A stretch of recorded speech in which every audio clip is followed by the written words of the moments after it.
Isang malaking tulong din po sa pagpaparami po ng ating mga views. Pagkatapos nga po natin mag-upload ay kailangan po natin na i-share po sa ating mga stories. Madami pong nagtatanong kung paano daw po ba i-set up ang settings po sa my story. Paano po natin i-public ang ating mga posts or mga shared posts nang sa ganun po ay makadagdag po ng mga views po sa ating mga contents or videos. Para sa ganun po ay mas malawak pa po ang mararating po ng ating mga contents po sa pamamagitan din po ng stories na pwede po i-share po ng mga viewers po at pwede po silang mag-comment po dito. Ito po, ituturo ko, sundan nyo po ako.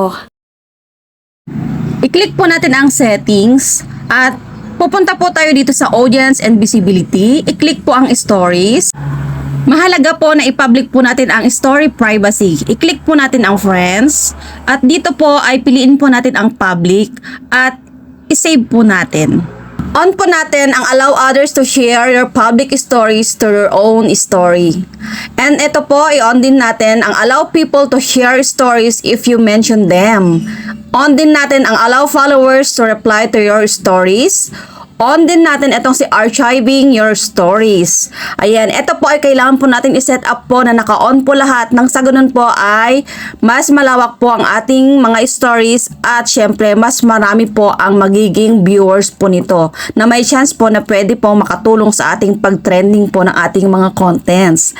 Ayan po, sana po ay nakatulong. Follow for more. God bless.